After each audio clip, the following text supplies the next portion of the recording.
Bigfoot with a fan. And that's what we did. We went out together, and it's like 12 investigations later. He won't leave. Do you know how to get rid of him? So what the hell's going on here? I left you alone for 1 second. Podcast here, sir. Yeah, I left you alone for 1 second. You take the show over, goddammit. Saying the best I can think of is tweakers are out in the woods making tree structures. That's what what you meant. You know, it damn sure wasn't a bunch of Boy Scouts. I told you that. Suddenly go blowing that way. Right. You guys will know. Yeah. Well, red alert. The producer's here. Bobby Lee. These millionaires don't know what Prime is. Yeah. You know what I mean? What are these lowly people drinking? You know, something like Dog Man, right? And I have no dog in the fight, so to speak.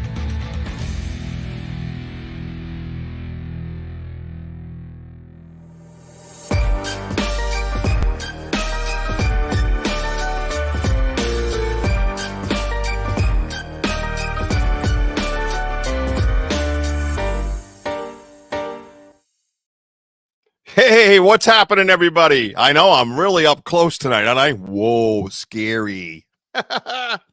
Hey, listen, thank you and welcome to Banter with the Richie B podcast. We are live and happening on the Get Haunted Network. Make sure you check out all my fellow podcasters on that network. If you have not jumped over there and followed, then rude.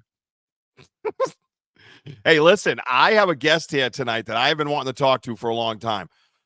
And kind of personally, too, because I have reached out to her for a little bit. But the great DeeDee is here, the dream interpreter. So get your dream questions lined up. We are going to have all kinds of discussions.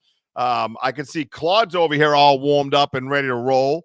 I know. By the way, I saw Talis here was here first. Hang on a minute. Let me scroll up with the air right here, everybody. First place. You all lose. He wins. There you go. Nice job. Nice work out of you, Stacy Kid. So check it out. So, yeah, I'm going to bring up my co-host. We're going to say hello to everybody, and we're going to have DeeDee come in, man, and we're just going to get after it. So I am on a secret location on the East Coast. Anyways, I'm on vacation with the family. If you notice, my background is a little bit different. I was the first person. Yeah, we have a thing going now, right? I am on vacation with the family. I've been so excited to talk to DeeDee, though. I was not changing nothing. I got a gig next week anyways on the other side of New Hampshire. I brought all my gear up, and I'm like just having at it, man. We're going to hang out tonight. We're going to have some fun. We're going to kind of go and step into a different realm that we have not stepped into on Banter with Richie B. So let's get our co-host up and get his yap flapping, and we'll say hi to everybody. Flap Yappa. This is the Wojo, okay? Nobody calls him Wojo anymore. It's the Wojo. Do you understand? So me and AOS Sketch had a vote. We took a vote, and that's the only two votes that mattered, and now we call him the Wojo, all right? So everybody, welcome to the show. Live from vacation, the Wojo. What's up, the Wojo?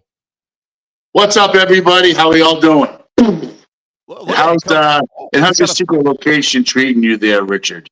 Oh, I got to tell you, I worked my butt off for this secret location, man, and I am chilling. I am digging the background, man. You know what? It's a loft bedroom. Like I'm way up high. I got ceiling fans going. I got the stank of pine board all around me. I got the sun beating in. You know what I mean? The light beating in. I got oaks and elms I can see right there through the window that's in front of me.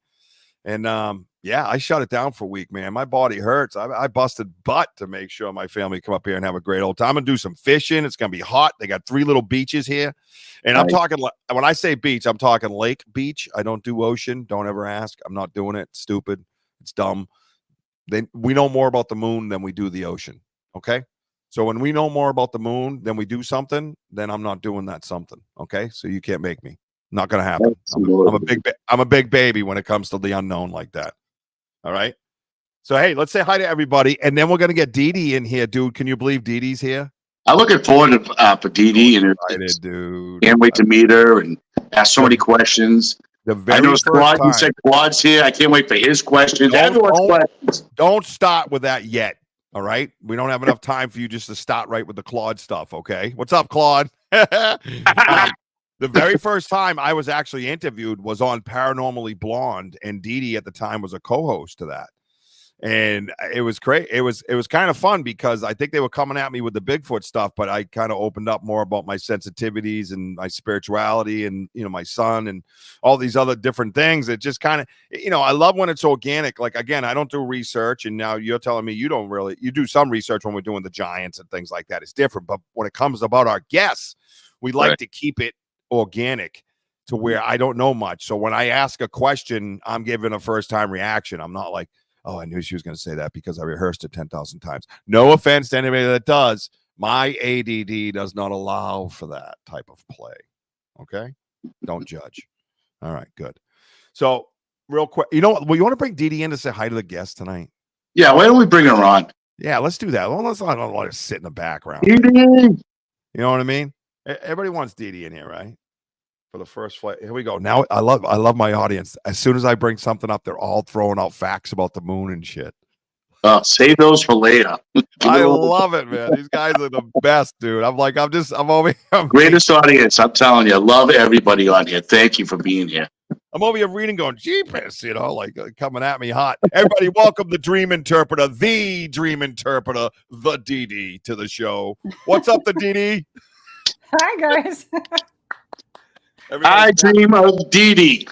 Oh, dude, Kelly Lynn Shellhorn, are you, I know you, I know you're psychic, but did I not just mention her to you guys backstage? Yes, you did. Yep.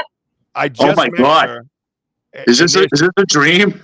No, seriously. What did that come? Carrie Lynn, were you just sitting there and like your ears were burning or something like that? Or you got a message from That's weird. Yeah, exactly, dude. I'm like totally pumped. Thank you for coming. DeeDee's bringing us some serious energy now. Yeah. That I'm telling you right here in front of these two. I mentioned about how you and I were gonna have a conversation about my son and all that stuff, and we were just talking about it. And I haven't seen you, and here you are. Wow. Yeah. Okay. That's here we go. This is it. Here we go. It follows me everywhere. I'm hiding in a secret location in New Hampshire, and here it is. First of all, now that everybody's here, welcome to the Get Haunted Network, my friends. Make sure you look at the tickers down bottom. I got some information coming up. Obviously, shop the merch, support the cause, because we are now mobile, because this is my whole setup that was in my podcast studio. It is now here with me in New Hampshire on a second floor of a sick-ass cabin, by the way, I might add. And yeah, I get to set it up on my own now. I actually know where to plug things in. Of course, when I fix cars, I take pictures of everything to make sure everything goes back the way it's supposed to. And that's what I did with my podcast stuff. I'm like, you know what I mean? Just to make sure there's no. So anyway, Stacy won. Talic Motorsport Speedway Media was the very first one here. So next week, you guys get a chance at that. And speaking of that, Arthur Mills. Do you know Arthur Mills, the author, DeeDee? Yeah. Okay, so he's offered me 10 books of his brand new book, Candleface book, right? And one of them is my book that he's signing and sending it to me, and I appreciate that. But we're doing a contest. We're doing different contests to mail out the books. He's gonna mail out 10 books to 10 of my listeners, and we're gonna have a contest. So I think 1 week we should do whoever's here first. What do you think? Not this week, Stacey. Because that would be that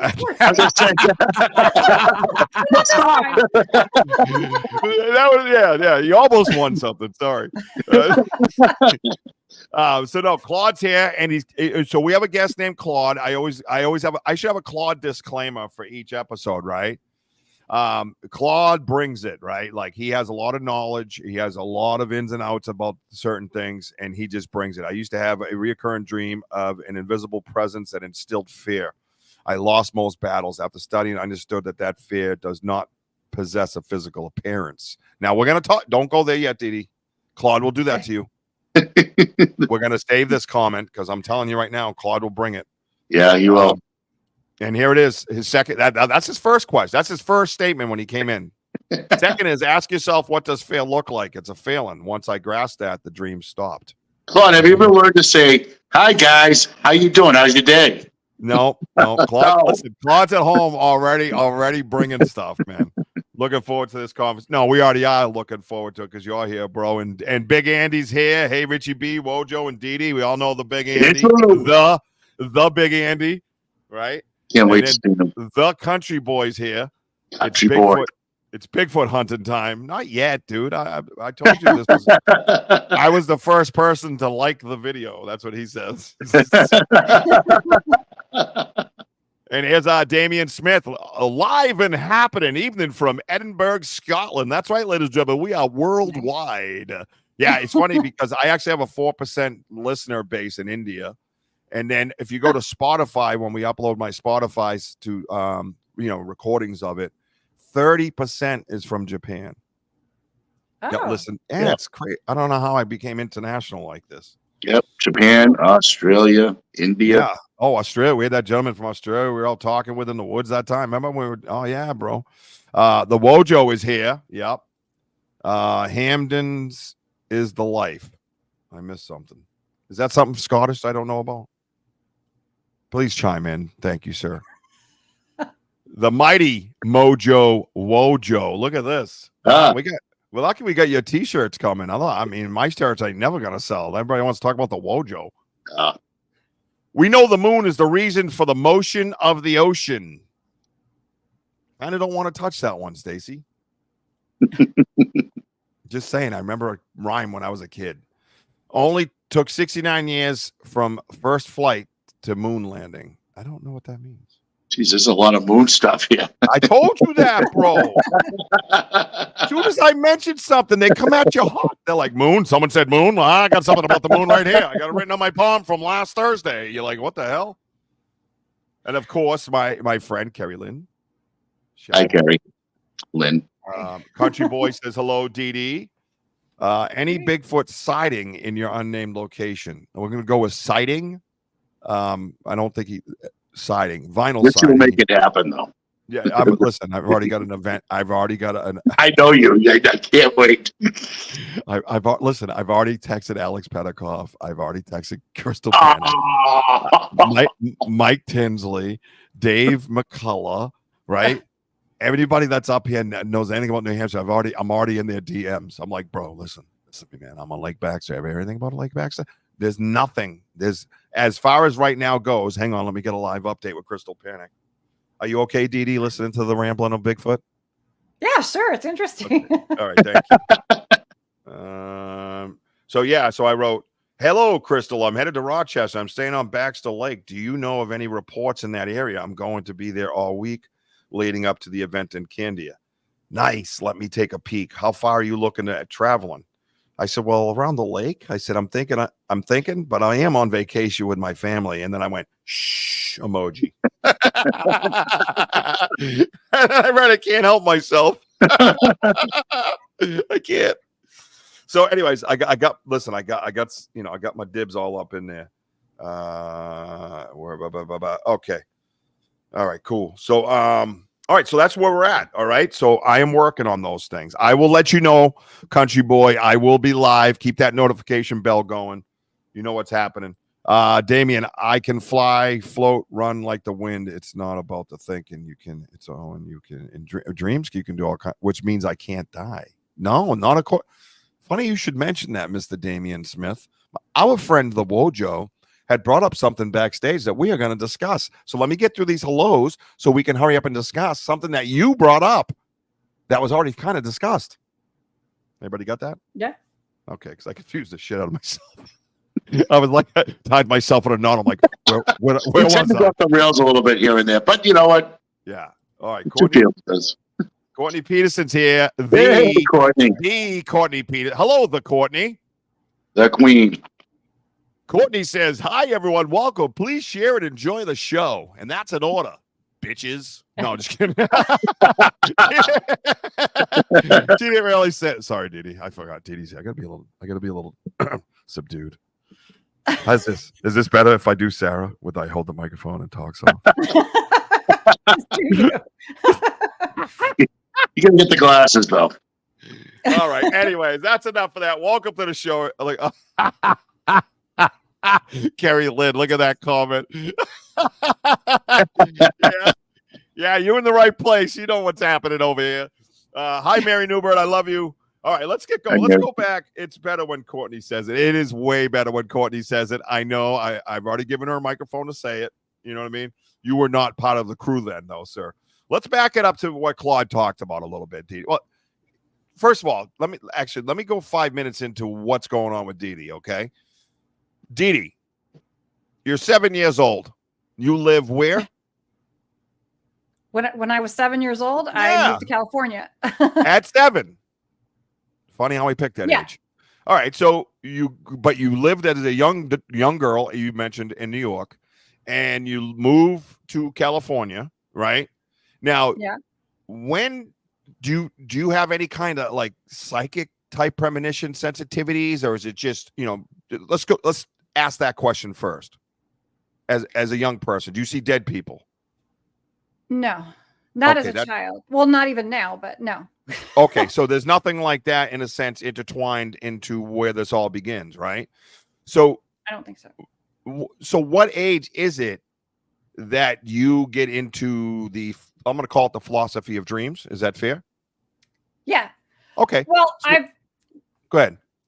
Well, I've always had dreams that I remembered, and they've always been really like, fantastical and nightmares and different things. And so I used to share dreams with my friends and my family and stuff. And I had a pretty good idea of like being able to interpret them. And when I was 18, I had met somebody. We were just talking about delivering papers. But when I was 18, I met another person who delivered papers. And we both got really into talking about dream interpretations, like for others and stuff. And so that kind of, and I can't remember the guy's name, but that person kind of planted that seed in my head that I could interpret dreams, not only for myself, but for others. And so that's kind of the origin of it. And I've always just done it for friends and family and, like people I met on Haunted Hour and stuff like that. But just in the last 2.5 years, I kind of just blew up into this whole thing where I just wanted to dive really deep into the whole dream world. And the more you dig into it, the more you find out, like just like the paranormal, it's kind of endless. It just goes, there's so many different avenues and paths you can take. And I'm kind of exploring all of them. So yeah, no, so that's crazy. So did you find, now when you sit here talking about dreams, say with the guy that you were, the gentleman you just mentioned, were you able to like interpret a dream and help somebody, and that's what made you kind of lock on to it? Is that what it does? Yeah, I think so, because we were sharing our dreams and interpreting for each other. And I think that it like having that revelation that, because it's like being able to interpret somebody's dream and like see them, like the light bulb light up for them is amazing, because you're helping somebody, because a lot of people aren't interested in dreams and how much they affect our life and how much information we're getting at night. And so when somebody finally realizes how important they are for the success of their life, really, and their mental health, then it's exciting, And then there's the whole storytelling. I love hearing people's dreams. It's another form of storytelling. And it's just a fun, like I could sit around the campfire and just share dreams all night, and interpret them, because that would be fun. No, I think that would be awesome. I think that would be a great like event for you to have, like, interpreting dreams by the fire with DeeDee. You know what I mean? Like where you kind of, like really, like you have parties, like, you know what I mean? Where you kind of would do something, because it seems like that would be the place kind of, right? That you would, I don't know. It just seemed like a comfortable spot. I guess a comfortable spot to do anything, but it seems like it really would intertwine with dreaming, right? Like I'm going to go light a fire after this probably and sit by the fire. Right. And no, that's the spot you kind of think of these types of things, I think. Right. Well, Joe, you had a question earlier for DeeDee. You were saying something about your dream. So let's do this. Like Damien, I'm going to bounce around a little bit, because like Carrie Lynn eloquently pointed out that, the ADHD, and she speaks it. So if you need anybody to any interpretation for the way I'm thinking right now, just reach out to Carrie Lynn. So I am going to go back to what Claude brought up. All right. So now you've been doing this how many years now, say, altogether? Dream interpreted. At least 30, yeah. Right, Probably at least 30. I mean, that's a long time. Now, when we say that you do this, right? I'm going to ask, because what is it that set, like for me, like when I say I do Bigfoot investigating, I go into the woods, I have a whole research type of thing that I do, right? Wojo knows, the Wojo knows, you know what I mean? And we have these equipment that we use or whatever we got to use in order to try to get answers, right? So when you say you do this, how does that work for you in your area of expertise? You know what I mean?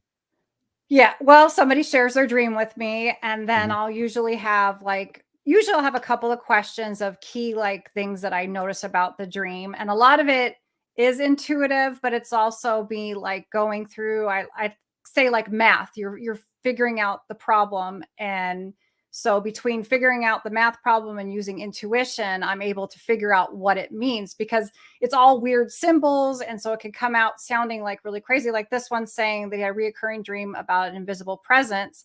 And he did figure it out that it represents fear, but that not everybody is going to see fear as an invisible presence. It could come in a different form, So dreams are very independent of the symbols. Like I got hung up on the symbols for a long time too. I always go to the dream dictionary and look it up, and that's fine. That's a good resource, but you really want to sit back and ask yourself when you're looking at your dreams, what does each one of these symbols mean to me? Just like if you dream about a cat, what does a cat mean to you? Like people will say intuition, feminine qualities is kind of the book, right?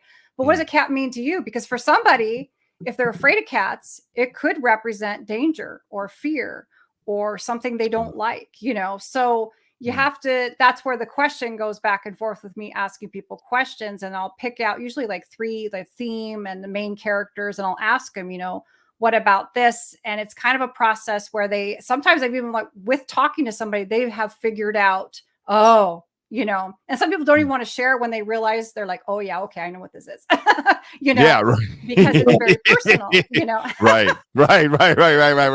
Oh, she's on to me. Wait a minute. So they yell squirrel, and then run. So DeeDee, so basically, so when people do dream and you want to remember and stuff, what's the best way? Is it would you write down notes or something? If I was to have a good dream and I want to kind of keep it in mind, retaining whatever I had, probably the best way is just jotting it down, write down some notes. Yeah. Well, I say as soon as you wake up, start speaking your dream out loud, because you'll move it to a more permanent memory. If you just start working it through, you could whisper it. You could even talk to yourself in your head. If there's other people around, they'll be like, what are you talking about?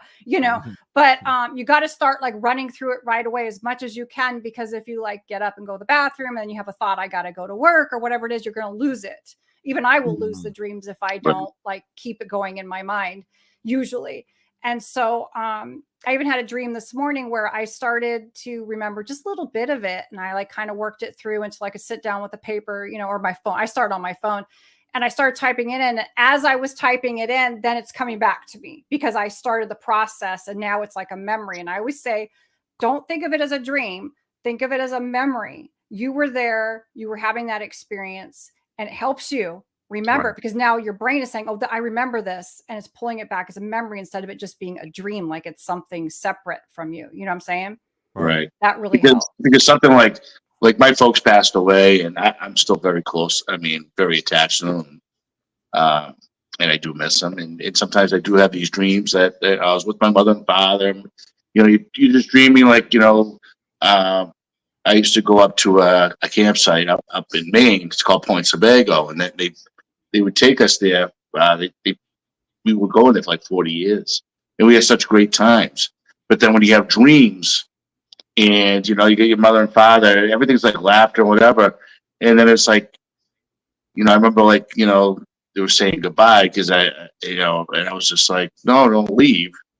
I remember waking up. I woke up. I was crying because it just seemed so real, and it was right there.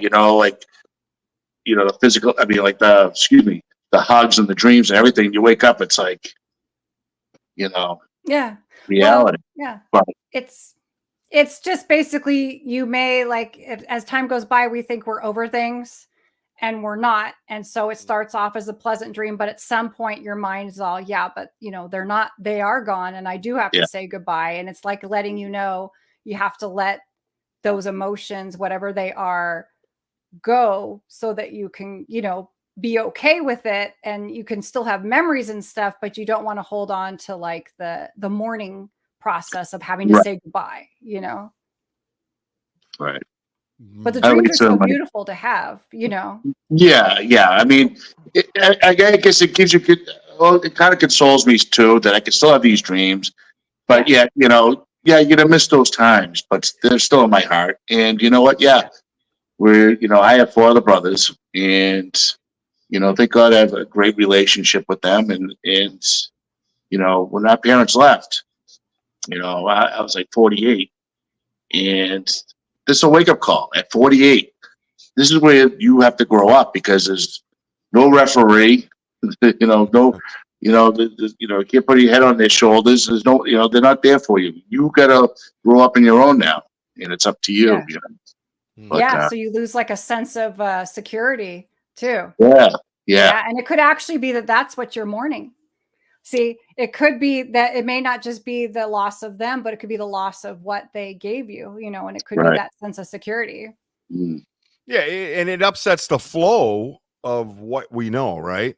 It upsets the flow of our comfortability in a sense. You know what I mean? When that's taken, when anything like that, when any of us go through loss, right? Especially after all those years, and you have a system set in place, and everybody has their kind of job, so to speak, to do within the family unit, and you minus those from the family unit, that's something that obviously is gonna make waves, right? And not necessarily good ones.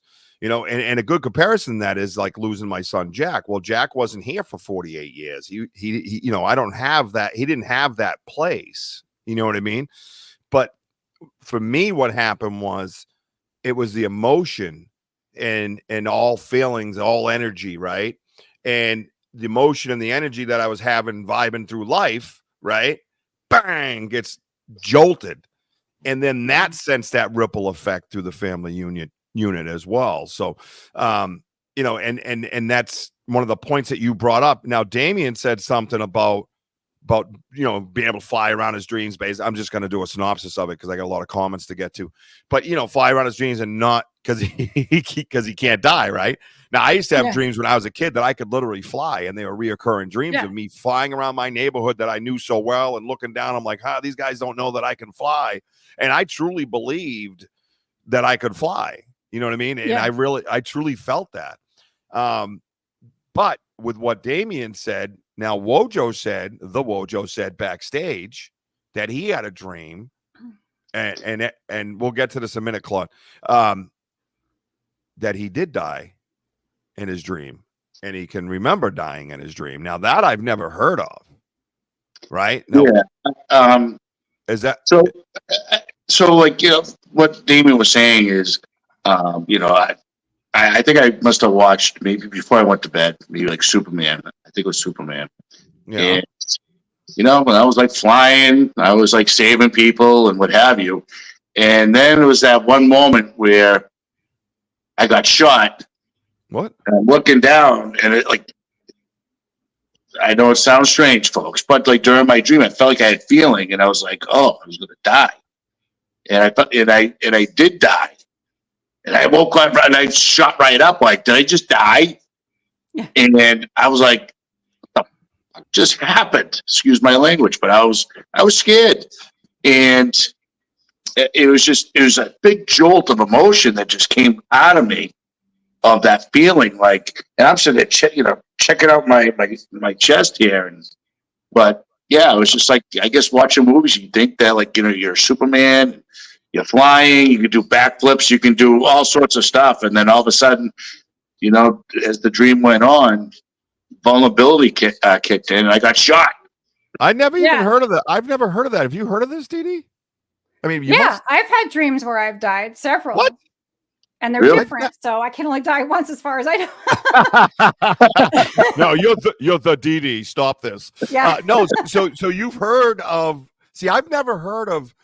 There was always that. Obviously, I guess it's a false thing when you're a young human. I guess that if you die in your sleep, you really died, or if you fall off the building and you have that feeling of falling, but you land, that means you died in your sleep. So that's not true. Well, how would we know? Oh shit. Well, hold on. DeeDee. Hold on. Damn No, you, but DeeDee. I mean, I didn't mean to cut in front of you, but I mean, maybe, but like something like that, Rich, maybe like a heart attack while you're dreaming, like a big Yeah. heavy dream. And it You could, can have a massive heart attack, not even know it, and like Yeah. you said, like you just fall. Yeah. You know. well, it's a warning, and you got to think about it. Like, so Oh, shit. in your dream, you said everything was carefree and you were flying and you were saving people. So you're on top, and then somebody like you don't even know where you got shot from. So something shot you down. So it's kind of like something that was going on in your life at the time. Everything was great. It was working out. And then somebody blindsided you, or something. And, it could be like losing a job or something. And then that's how the dream manifests that emotion. Also, like when you talk about health, I always look at dreams like that. Like, so you got shot. Where did you get shot? What part of your body? Anytime somebody feels like it could be something medical, either mental health or physical health, there's nothing wrong with going to the doctor. You don't have to be like, I had a dream and this happened, but you can just be like, I just wanted to get some blood work and, stuff like that. Right. I think that, you have to look at each dream individually and decide. That one you described, I feel like that had to do with something that was going on in your life, that kind of knocked you off course and took you down. Interesting. I'm back to Wojo. I'm not Superman anymore. No, you're the Wojo, first of all. I see. This is the angle when you have this discussion about such a thing, right? Where dreams, and it's funny, they call it interpretive makes so much more sense to me now that we're having this conversation, right? Because it is a sense of being a philosopher, right? Because from the layman's term, I don't, I could just say my dream this, and I don't remember having a puppy that color. You know what I mean? Like we won't necessarily identify with the emotions. We'll compare with the life situation, so to speak, right? Yeah. Yeah. And that's normal for us to do as humans. And I've learned that in AA when I was getting sober, right? I would be like, I didn't drink 7 shots of whiskey and crash into an oak tree. You know what I mean? I had 3 beers and drove into a lake. You know what I mean? But the emotion and the feelings are the same exact thing, right? And you're both just getting busted. They don't write down in the police report that you hit an oak tree and you landed in water. You just get arrested for drinking and driving, dummy. You know what I mean? So it's a crazy comparison, I guess, but one I'm identifying with. So I guess it's identifying with the emotions and the feelings and not comparing with the actual physical part of the dream. Because it's all symbolic for whatever reason. Our subconscious wants to share these little stories with us, and it's told through all these weird symbols and situations. Most of the time, people we don't even know, or people at a place where they should be. And so, it's always, if the dream is most interesting, then someone will want to know what it's about. But a lot of times could be little dreams that still have a lot of good information, but it just wasn't exciting enough. And I feel like that's why our subconscious will push nightmares and other stuff to try to get our attention. If we're not receiving the earlier dreams, then it'll kind of shift to a more nightmarish, scenario. Yes. I have a lot of those. Yeah. The nightmares I can remember a lot of. And my nightmares, well, a lot of my dreams even were gray and black and flashy. I like to call them like strobe, like just coming at me real fast. Yep. And for me being a sensitive, it was hard because I was trying to determine whether I got a message or if something was attacking me, so to speak. Right. So I had to be real careful. And one of the reasons why I backed off of, doing paranormal investigations was because of the things that I was going home and having dreams about. I was nervous about getting attachments. You know what I mean? And I feel attachments will talk to you more in your dreams, I guess, than before they show themselves. Would you agree with that? Yeah. Yeah. I think so. I think that's your first, because I always say, like when people go out and do investigations, it's good to kind of like do a mental walkthrough of the location if you haven't seen it before, kind of tap into that energy. And then when you leave, what kind of dreams are you having before? I had a dream. I don't know if you heard of the Zach Bagans Haunted Museum. He has a Bela Lugosi mirror there. I had a dream before I ever set foot in that museum. I had a dream that I was looking in that mirror and I saw a bunch of black shadows behind me. And so it was like a weird dream. And I was like, oh, it's just because I'm going to be going to the museum and I'm excited about it. And it's supposed to be haunted. It's spooky. So that's what the dream meant. So when we went there and we got to the room with the mirror, they said, who wants to go first? And so I volunteered to go first. And she opens it and I look in the mirror and I saw what I saw in the dream. It was all the black shadows, the outlines were the people waiting to go next. And so goodness. I had seen that ahead of time. Right. So I don't know, am I tapping in intuitively to something I'm excited about? Is there something about that location or mirror that pulled me in? I don't know. You know, so I believe that crosses over. Yeah, no, right. So that's what I'm sorry. I thought you were done there, but because I was so excited to jump in too. Is that what we would associate deja vu with? Beat me to it. But it was a dream. Well, that's why you're the co-host. The co-host is the Wojo, okay? They have that. They do. You can have deja vu. It's deja vu. And it's when you think you've dreamt of something before it actually happened and you see it. So it's like the same thing, but it doesn't like deja vu is usually you're like, oh, this has happened before. Yeah. You know, that's happened to me a few times, but this is where you dream about it first. So it's the same kind of concept, but you know what happens to me a lot is what happens to me a lot is vuja day, the feeling that none of this has ever happened before. Just wanted to bring that point up to everybody. You ever have a vuja day?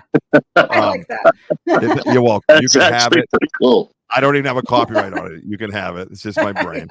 No, but Richie beat me to it though. I mean, I did have like an actual dream. I was boating, and I was boating, and there's a place called Eagle Island. And then send him a bill, DeeDee. Go ahead, Wojo. Let's go through another one of your dreams, please. How much do you get an hour to do these dreams things? Because we got to tally this up. Hang on, let me get my calculator. Go ahead, Wojo. I think it's by the minute, but go ahead. I got the calculator. No, I got my truck started. I'm heading up to Rochester right now. Well, if I don't find Bigfoot, I'll find the Wojo. But no, it was funny because like later, like months later, I went up with my mother and everybody else, and at the time went to this island, Eagle Island. I was like, how we went there is how I dreamed before. I go, it was like a deja vu, but it was an actual dream. It was just weird. Yeah. Yeah. I mean, it's basically, you can look at it as a precognitive dream too, where you're dreaming of things that are going to happen. And maybe because you're already emotionally vested in the fact that you're going to this place, and that's why you can pull the energy from that place and see the future, which is fascinating, but that does happen a lot. Yeah, it is. It's funny because you think of these things and you don't really put this together, man. You really don't. And you know what I mean? And I'm like I said, I've dealt with ghosts and things a lot in my life, sensitivities, kind of the premonitions and things like that I've dealt with. And I just don't ever put it together. And one of the things you said that was so profound, and one of the things I wanted to talk to, I've already talked to a few different psychic mediums about and stuff, about knowing about what was about to happen to my son. And I confided in one person. He's like one of my best friends down in South Carolina. He's a preacher. And I told him I kept seeing this number, and I think something's going to happen to Jack, and blah, blah, blah. And I remember sharing that story. And it's funny, what you said, though, really stands out with me now, because I haven't been able to remember any of my dreams for a long time. But I still wonder, like you're saying, if it's still feeding, the line's still feeding to myself, my subconscious, right? And giving me information. But do you think in that situation, I could be in maybe a spiritual conundrum where I'm like, it's keeping a secret from me until I reveal it? Or, how does that, you know what I mean? Like, why am I so blocked about my dreams, but there's a possibility of the vein being open to where it's still being fed? Like, is something trying to play a trick on me, or is that just me doing it? I think that if it happened after your son passed, that you may be emotionally blocked for that reason. You may not want to just have something unsolicited coming to you. You want that control to know what's being told to you. Right. That could be one reason, Makes if that's sense. the timing. Yeah, that's it. I got to squeeze the timing out of it because I'm close, and then I'm like, it has to be that. I'm associating it with that now. Yeah. And so you're basically blocking yourself. Basically in life, what I've found is that 99% of the time, we're always the one holding ourselves back and blocking ourselves from whatever we're trying to accomplish, you know? But It's true in a lot of ways, right? Yeah. But what I did discover is that a lot of psychiatrists say that even if we're not remembering our dreams, if we have like a clear intention of what we're trying to work out, our subconscious is still working through that information and still helping us heal, even if we're not remembering. So you may get a sense of like some nights mornings waking up more disturbed and not knowing why. And sometimes you feel more at peace, and it's because your subconscious is still working on all those things. It's just you're kind of out of the loop. So you're not being consulted on anything, you know? Right. So it's nice to know what the dreams are about. Yeah, no, it does help it. And I wish I did. I just, like I said, I can't, you know what I mean? Let me get to a couple of these questions, because and Wade Kirby, Wade Kirby always brings it too. You know that. Wade Kirby's another smart gentleman. He comes at you with some stuff, right? So, but that's part of the reason why I wanted you here too, because I wanted my audience to kind of experience this with us and kind of, share a dream, perhaps, if you didn't mind, you know what I mean? And have you kind of do what you do right here, so everybody could kind of see what you do. And I'm sure you get asked that question a lot, because what you do, I think, is a very small piece of the pie when it comes to life, right? I don't hear of a lot of dream interpreters. It's not, I don't want to say mainstream. Mainstream sounds so cheesy, but it's like, well, it's funny because Bigfoot's like mainstream in a sense, right?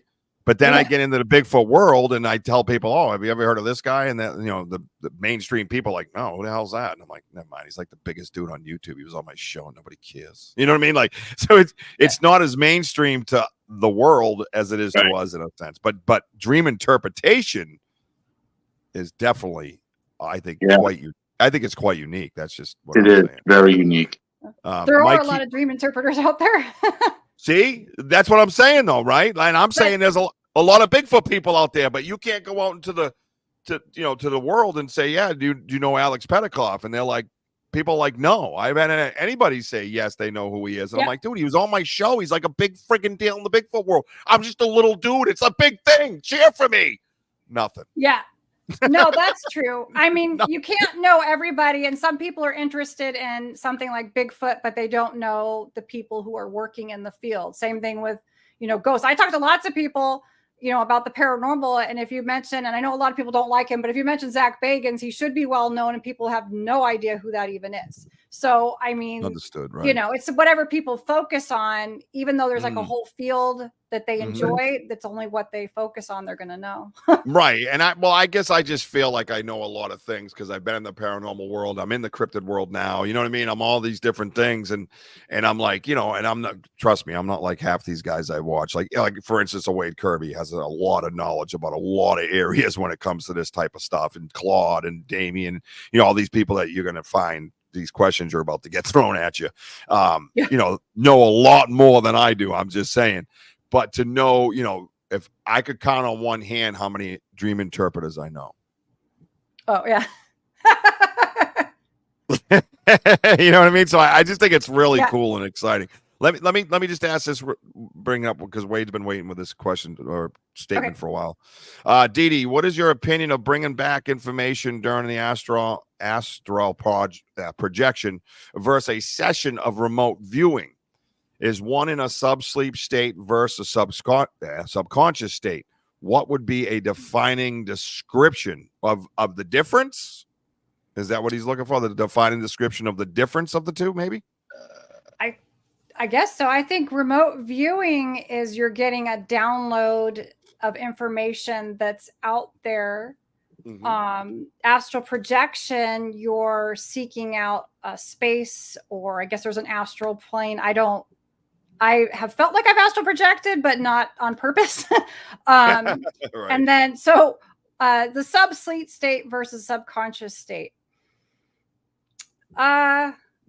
I think it could go either way. I think that astral projection, you're doing it on purpose. So I almost feel like that's a conscious thing, and the remote viewing is the same thing. So, subsleep versus subconscious. Yeah, this to is me, a way kind of the same thing. I kind of view the subconscious as that place, that part of our brain that's activated as we're starting to fall asleep. I mean, I've done remote viewing and I was fully like not in a meditative state, but more in a like a receiving state and like astral projection. I haven't really tried, but I feel like that's more like you're going out instead of something coming in. But to answer the question, I think subsleep state and subconscious state for me are the same. Gotcha. No, I think that's this is a great question. Well, this is what I'm saying is that's what I listen. I gave you the warning beforehand. Okay. There's disclaimers with some of these guys. Okay. And Wade Kirby should definitely come with a disclaimer. You're about to get rocked in your intelligent booty. You know what I'm saying? Just saying. Pardon the phrase. Your intellectual booty is about to get knocked over. Because I look at some of these dudes and I'm like, what did he say? You know what I mean? I just sit back there. Yeah, that's why I got gas. Richie, what's he saying? What's she saying? Relax. My mind just went, boom! Don't worry, we're recording it. We can put it on loop and figure it out later while we read. Okay? All right. I have dream ability, but I'm a wild card. No dreams for weeks, and then 6 all along at once. So is that something you find common too, where he says I have dream ability? Meaning he can dream like where I can't remember, say, but is right? No dream. Yeah, I think that's what he means. Yeah. Is there a name for that? Dream ability. Is there a name for not being able to and then receiving all these messages at once? I feel that you should have a PhD, is what I'm saying, DeeDee. Let's get into that. I think there should be a PhD here where you give these things names, right? Right? Like no. There are names, and this is a big thing in the field of psychiatry, but I'm not a psychiatrist, so I only know what I've taught myself through my interest. Right. Well, we wouldn't have had you here if you were a psychiatrist. Some on that. But as far as this goes, that's pretty common. That happens to me too. I think there's times in our life we're either too busy and we just don't have time because the minute we wake up, we're already, out the door going. Yeah. And then also that maybe you'll have 6 in a row because something has come up that is enough of an issue to make you have a bunch of dreams to sort it out. To work through those emotions or come up with some, poking at you to look at it. Yeah, absolutely. And I got a question. No, your questions are done for the night. I already told you that. You put a quarter in the machine. You've asked 2 questions. That's all you get. Bree says, Bree, do you agree with me that Wojo should not have any more questions for the evening? I mean, he has a lot of questions. Real quick, before you get to the Wojo, hang on. Flying in dreams is only problematic when you're a child. You wake up, forget you can't fly jump from top stairs and go through a wall at the bottom. Yes, Davian. Listen, you sound more and more American every time you speak, bro. Yeah. They do that in Scotland too. I didn't know that. That's the flying Scotsman. Yeah. No, Rich Valdez is here. What's up, man? How you doing, brother? Hey, Rich. I was a pilot last life. I died in a storm. I still get dreams from then, but not older. Whoa, past life dreams. Here we go. Some shake and bake for you. Now, this is something that's got to be a topic that you must hit on, right? Yeah. Oh, definitely.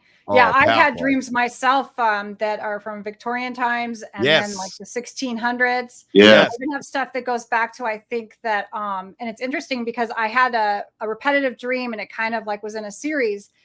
And oh God, what's his name? Well, anyways, I was watching a podcast and the guy was in Ireland and he was showing a forest. And it's very specific, like this forest. And I literally was like, that's the forest. And like my mom's from Ireland, so I'm like a first generation American. So my heritage was there. And I even asked my mom how close that was, and it's right there. So the fact that I could have either had an ancestral memory, that's my dream, and I'm dreaming of what they experienced, or it was my own past life. I had validation by seeing that forest, knowing my heritage. I was like, holy shit. So, I mean, Yeah, that's crazy. Well, I've had dreams that I was like the Knights of the Round Table, right? I've had dreams over, like ones I can remember from years ago. It was, now I don't know if I just want to feel like I was the night of one of the nights, but I have had really like serious like dream, and I don't watch like the shows and stuff. I get attracted to things in that era. Is that something you find as well that goes on in the dreams? Like I have to watch something. I'm like, oh yeah, like I feel like a know-it-all when I'm watching something about the, Knights Templar or something. You know what I mean? Like it seems familiar. Yeah, that's it's weird. Mm. That's a real phenomenon that happens. A lot of people. I always end up becoming friends with women who love the Victorian age. That always happens, or Egypt. That seems to be a very common thread for me with close friends, is that we get to talking. They're obsessed with the Victorian times. They always collect antiques too. Like, and then if it's not that, then it's the Egyptian times. So ancient Egypt. So interesting. What do you say, DeeDee? We let him ask his question now? Sure. Should we? What? You're my buddy, man. What's wrong with you? No, I don't. You don't want to ask you a question? Is, what is your? Oh, you are gonna. I'm trying to be professional. Trying to be professional. I don't know why he would try to be professional. Dear, why? Yeah, I'm gonna give you. You know what? One night you're gonna be the host. I'll be the co-host, so you can abuse me. I think that's only fair, dude. Really, you get the power, kid. I know it's not right. Maybe one of your dreams is on Oak Island with in your underwear with a metal detector in your hand. But anyways, sorry, DeeDee's still. No, but all seriousness, DeeDee, have you your husband? You ever watch somebody sleeping, and you kind of do a quick study, like how they, I'm sure they're sleeping, but. Because sometimes I think, the energy, why do people toss and turn? Is it the flow of energy inside, in the brain that's in the dreams and what have you? I don't know if you ever, did a study on that. Well, I mean, my son has a seizure disorder. So throughout his life, I would always go in the room and, stare at him. And there would be times he was so still and not moving that I would have to, put my ear up to make sure or see if he's breathing. And then, of course, I'd always wake him up. But I do enjoy kind of looking at people sleeping to see their reactions. You could kind of see, their body going through little movements and stuff. I toss and turn a lot at night, and it always is when I'm waking up from a dream. Like if I'm really into the dream studies and stuff, I'll wake up 5 or 6 times in the night, and it's always off of a dream. So it's the dream that's causing me to wake up and move. So I have a feeling that if you wake up in the middle of the night a lot, you're probably having dreams, and maybe you're just not remembering it, unless you're waking up with, I was actually going to do a study about waking up with Charlie horses. I don't know if you ever woke up with a Charlie horse in the middle of the night. Those are real. So I was going to do a little study about that, But yeah. Dave, I think it's this crazy. A lot of this stuff is just a part of the brain that we haven't twisted yet, you know what I mean? And when I say twisted, I mean get his attention, right? In general and in average, Wade Kirby says, what is the real physical time length of a dream? 1 minute, 10, or even an hour? Can it go on and on and on? Can it? I've had continuous dreams to the next night. By the way, I've woken up and gone back in and been able to jump right back into my dream. You know what I mean? Even the next night.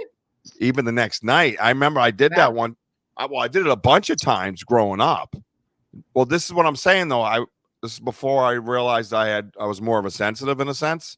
So I don't know if I was getting a continuous message. So when I found out that I could talk to people had passed on, there was a woman in my room, and I was 7 years old, 8 years old. I told this on Paranormal Blonde, but that was only 6 months ago. It seems like I've been around for 6 years. I know. I'm sorry, people. I weigh on you like fungus. I apologize.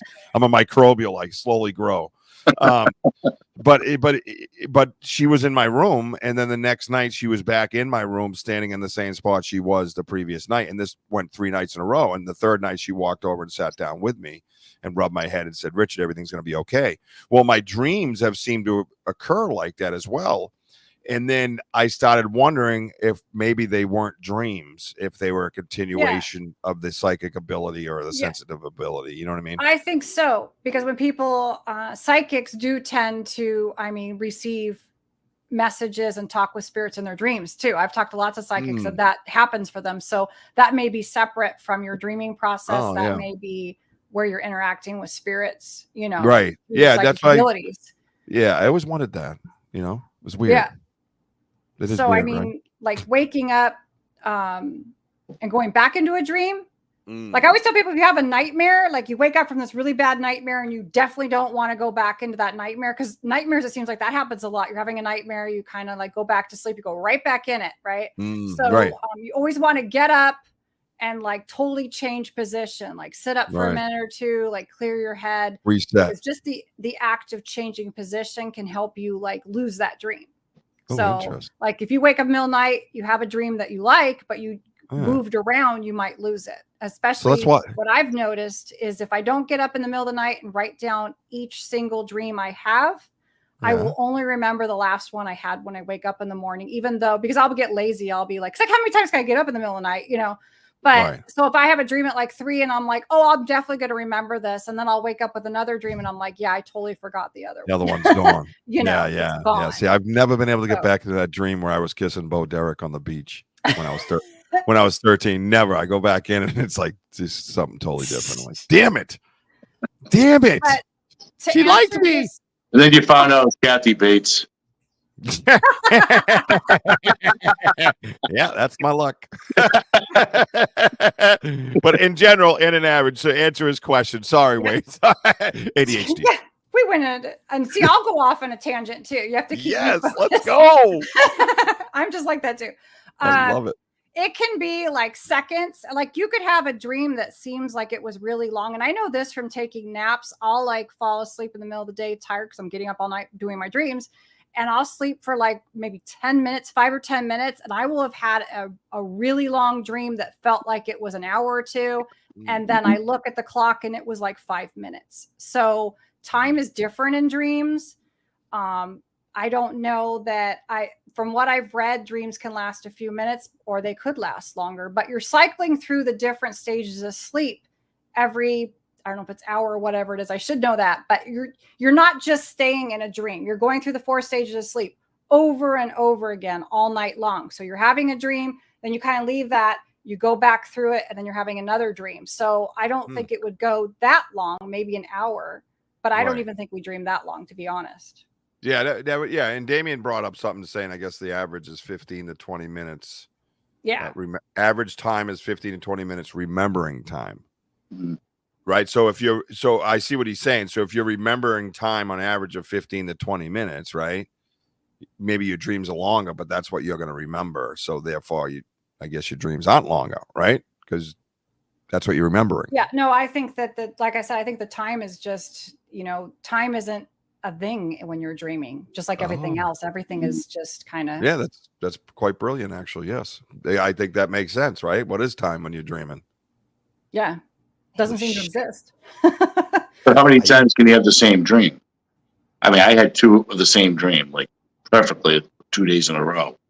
So what I'm saying, dreams, it could go on for years. There's people who have repetitive dreams for years. Wow. Yeah, it's repetitive. And sometimes dreams. it's a consistent thing, and then sometimes it only pops up at certain times. Yeah. And it's an emotion that I believe it's an emotion that's triggering it. So whenever you had that dream the first time, whatever was going on, that emotion that you felt during that time, when you have, say, like 5 years go by and you have that dream again, usually it's something scary. That is meaning that you're having that same emotion that you had at the time you had that dream for the first time. And it's bringing that dream to your attention because it's like, hey, this is what's happening again, you know? Wow. That's, it's, again, see that connection that you just don't think of. You just don't think of that. You don't think of what she just said. You don't think that same incident or same feeling or emotion is re-triggering something. You don't look at it like that. You just like, why do I keep running face first in that tree on my bicycle? You know what I mean? Like you just think of it like that's what you do. It's normal human reaction to think of it that way. But that's why, when you have somebody like this is why you should be, well, I think what's his name said it best. Where is it? Right there. We call it PH, DeeDee. You know what I mean? Well, I drink it, man. No, seriously. You know what I mean? So that's I believe that. I think there's more to this, to where it should be a classification in a sense where you could actually give things names, because it would help us understand so many things. And the brain is such an unknown, to the look at science, right? Yeah. Look at brain surgery, look at it's an unknown, right? Yeah. And why not have somebody say, well, I know a little bit more about the brain than you do, just because you operate on it and you don't know what the hell you're doing. It's totally different than the subconscious that I know about, because you have a lot of knowledge, and I'm learning things as I'm sitting here going, oh my God, I never put that connection together. This is something that we should have more. You should have a PhD. I'm telling you, man, it makes sense to me. It makes sense to be able to explain this is important stuff. People don't realize how important this stuff can be. It can answer a lot of questions. I bet you've answered a lot of questions for people. That it can be life-changing if you really, it's Correct. a source, and it's a free source. Like if you're somebody who can't, pay for different things, this is coming from you. All you got to do is make an effort to keep track of it. If you keep track of your dreams for a month and you go back and review it and compare it to what's been going on in your life, you'll see patterns. And I even discovered that I have repetitive places I go to. I didn't even know that until somebody had asked me something in a podcast, and it like triggered my memory to realize that I think I'm dreaming about this city. It's the same city I go to. I might be in different, the same museum I go to, which kind of made me sad, because I was like, well, I'm not getting around very much in my dream world, but it was interesting to think that my brain is using certain buildings and situations to readdress whatever's going on in my life. Yeah, I think that's fascinating. It's brilliant, actually. So Wade says he loves the show. Thank you, Wade. Well, we love having you here because you guys are always part of my show. I have a very interactive podcast. A lot of people can, again, click on things and come in and out and hang out and talk and stuff. And I think my audience brings it, and I've watched it and listened to it and seen it over and over again. And I've watched many other places, and it's just, you guys come in here. I don't know what it is, man. You guys just start swinging for the trees. You know what I mean? So he says, DeeDee, when I take a nap, I will sometimes suddenly feel my body shudder and I kind of wake up again. Is this because my astral body was ready to do some work, but my physical body was not fully asleep? We are divine with our unknown protective measures. Have you heard of this before?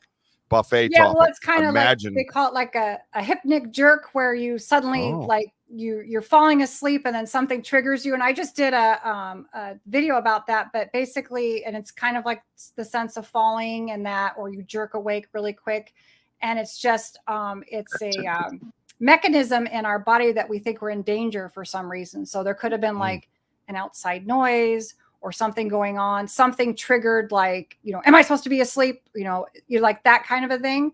As far as astral travel, I don't know a lot about it. So, I mean, it could be that you weren't ready to travel, but I always thought, like, with astral travel, you're purposely setting an intention and you have a place that you're meaning to visit.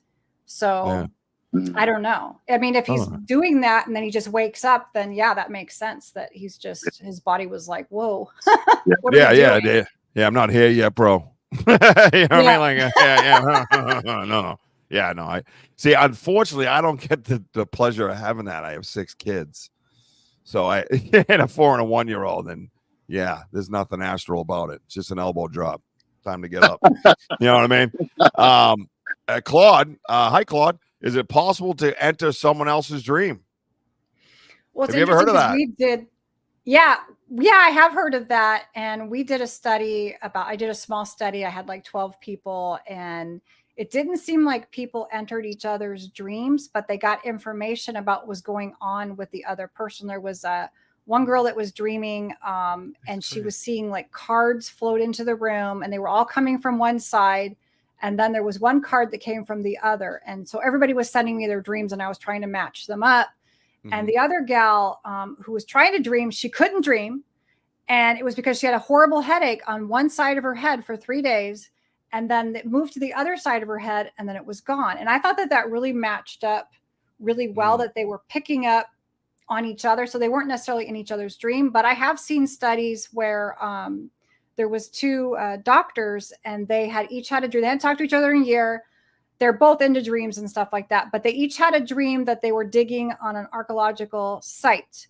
And so the one guy decided to call the other because he hadn't seen him in a while, and he just had a dream about him. So he was going to tell him about the dream because they're into dreams.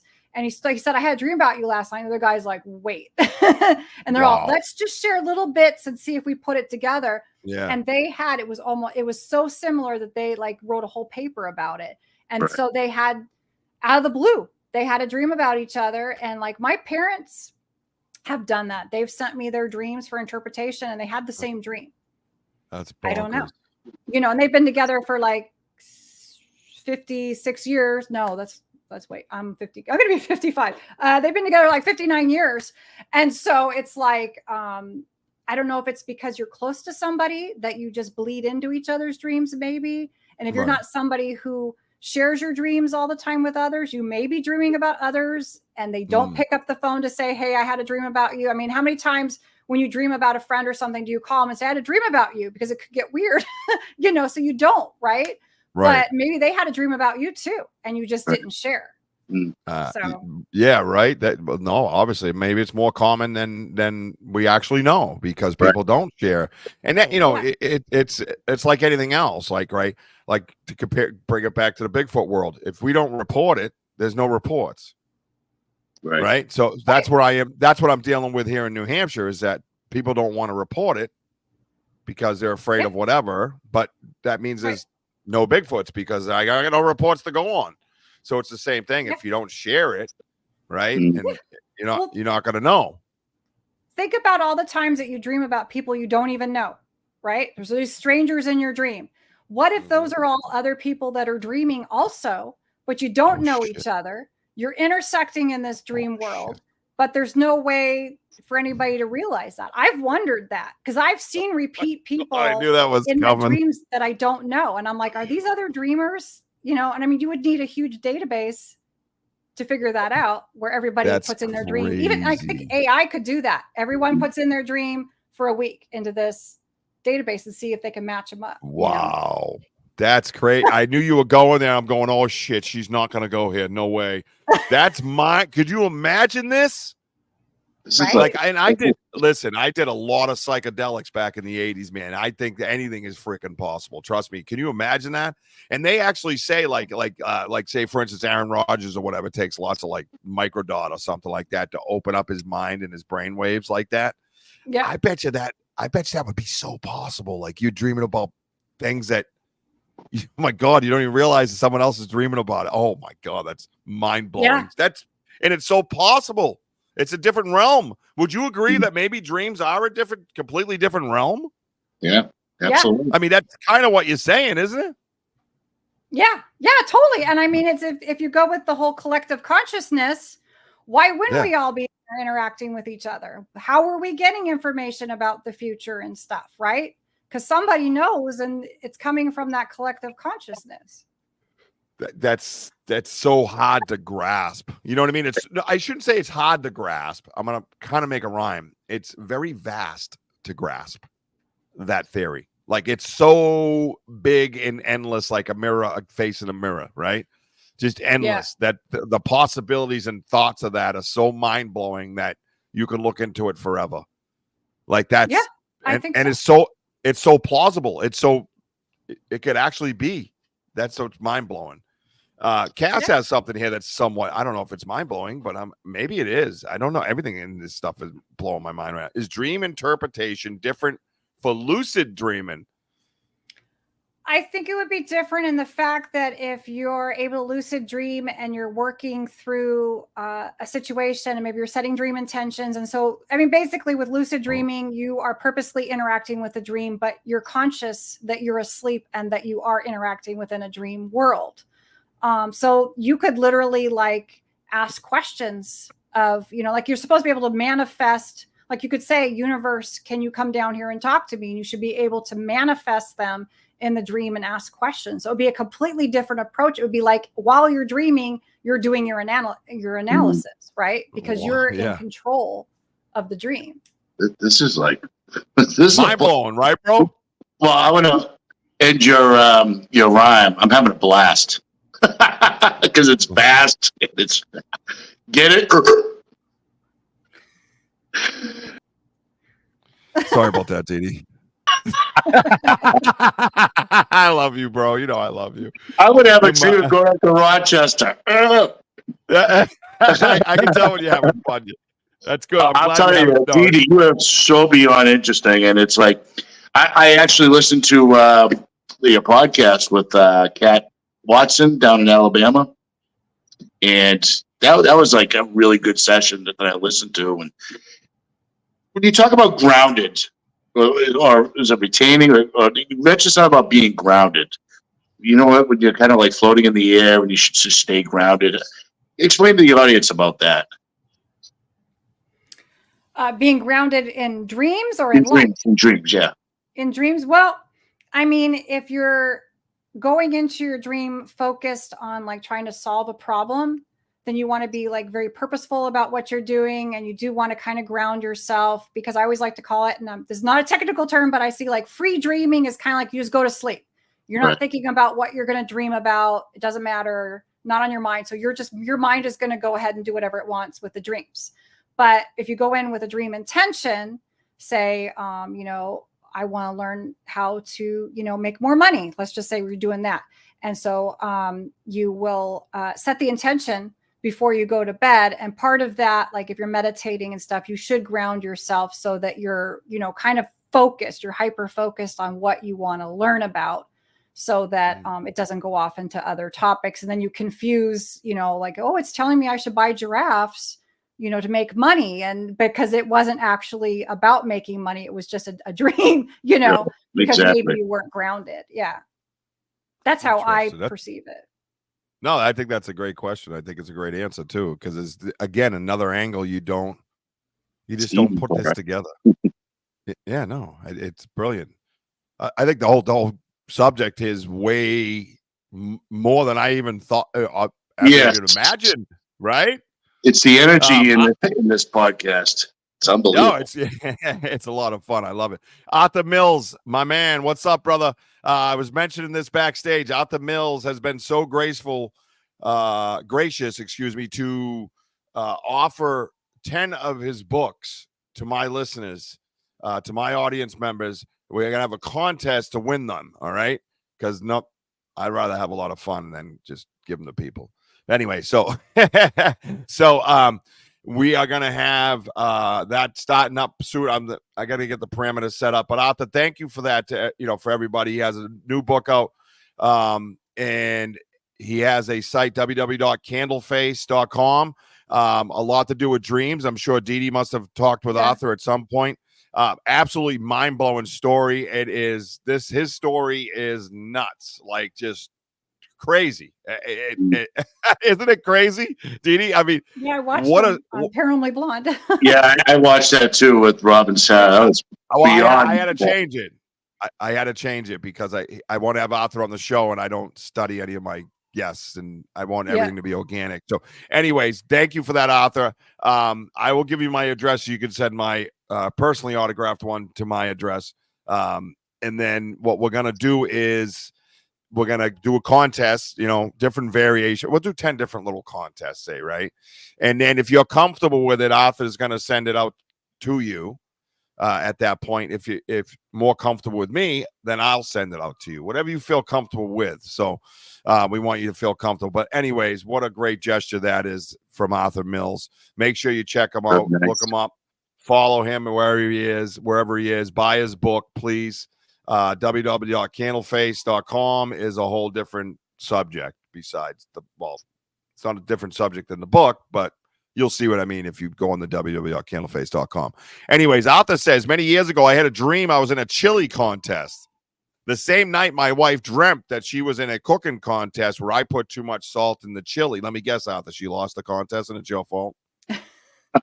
Tell the truth, Arthur. Be honest with us, Arthur.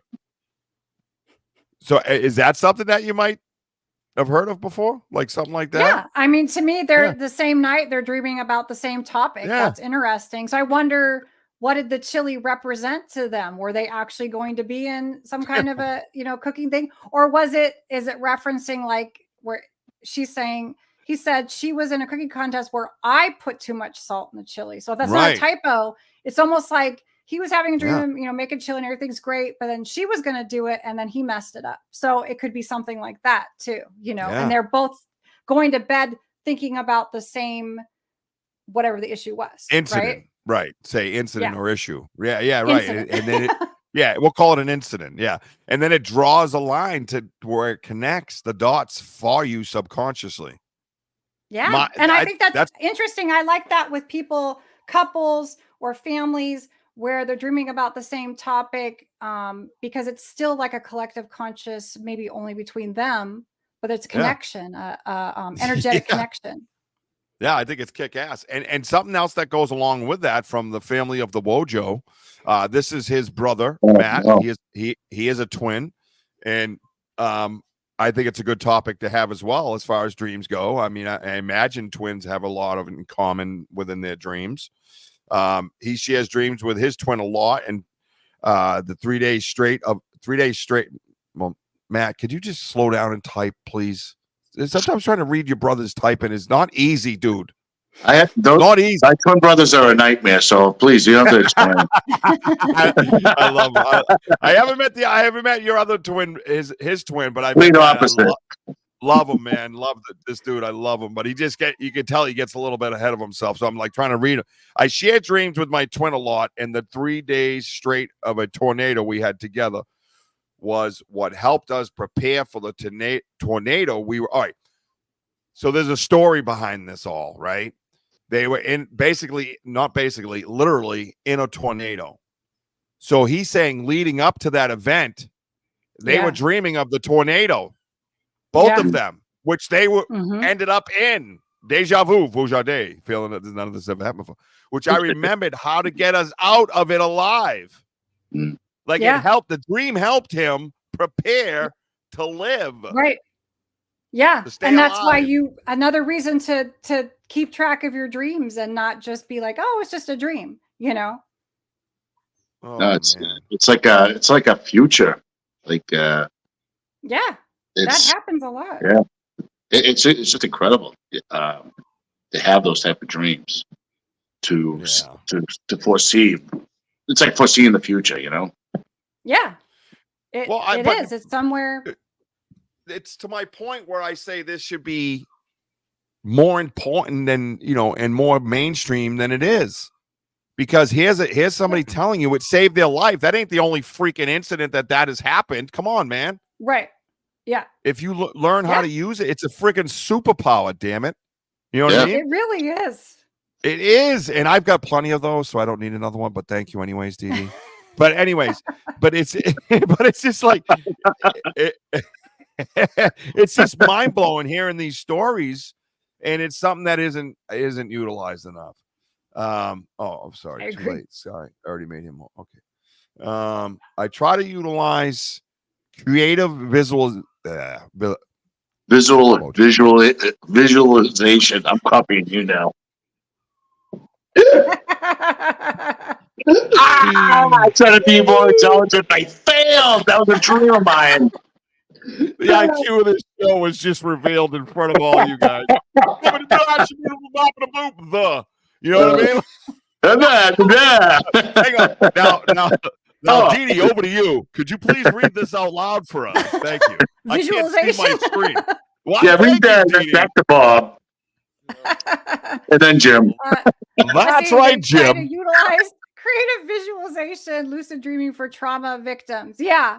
You like walk through a scenario and you change like the outcome. So we'll just say, like, say you were attacked by wolves and you don't want that to be the outcome. You can relive that incident, but in the end, you either, I won't say kill the wolf, but you turn the wolf into a nice little puppy, and then it's okay. So you're in control of it, and it helps you work through the fear of it happening again. Because usually with trauma, a lot of it is really, it's about the fear of that happening again. And so, you have to work through it to know that just because something happened once, it doesn't mean it'll happen again, and that you can have the trust again. And so that's where, if you can lucid dream, and even if you can't lucid dream, but you can just like kind of meditate, like in a daydream state, you could do the same thing. You could date, everybody does it. You date, like if you're going to apply for a new job or something, you kind of have this fantasy about how well it's going to go and what you're going to say and what they're going to say. And it prepares you for that. You could do the same thing with like past traumas and things that are going on. You can like work it out the way you want it to, because the more you do that, the more you'll create that outcome. And you could do it the opposite way too. You can be so afraid and constantly thinking about all these horrible ways that something's going to go wrong and it's all going to be bad, that it's a self-fulfilling prophecy. You know, it's the mindset, really. Yes. You can do that a lot. I've heard people come to me and just, I had this dream, and guess what? You know what I mean? Like, you know, the sky's falling. It's like, well, that might not be what that means. It was just an acorn. Relax. Didn't you see the little cartoon, bro? You know what I mean? It's this Chicken Little. He was wrong. Remember?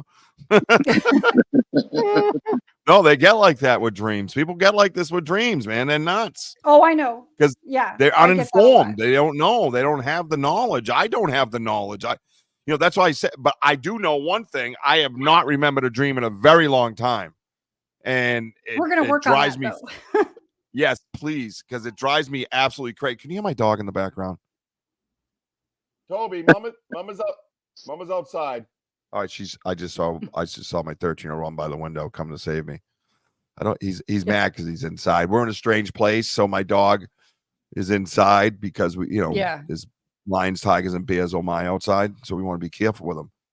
I mean, if you want to cry and just bring yourself out as a tasty treat, go right ahead, sir. Oh, sorry. My dog is right here, right below me, just petting her. No, that dog doesn't like me.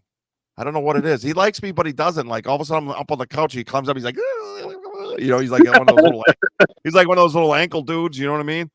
And he's got like the real hair, and he thinks he thinks his dog poop don't stink or something. You know what I mean? He's like, and I'm like, dude, stop. I met this dog too. And then he yells at people. I'm like, dude, you're not doing anything. So Tim Vogel says, and I got questions right here, Mr. Vogel. I hope you're still in the room. I hope he didn't just land this little comment here and run off, okay? This better have been before I was around, okay? Met DeeDee at Bigfoot expedition for the Bridgewater Triangle that Dave McCullough put on. Good stuff. DeeDee. Were you anywhere near the Bridgewater Triangle, DeeDee, ever in your life? No. Unless we're talking about a dream, I don't know. Dave McCullough, anything? Tim Vogel.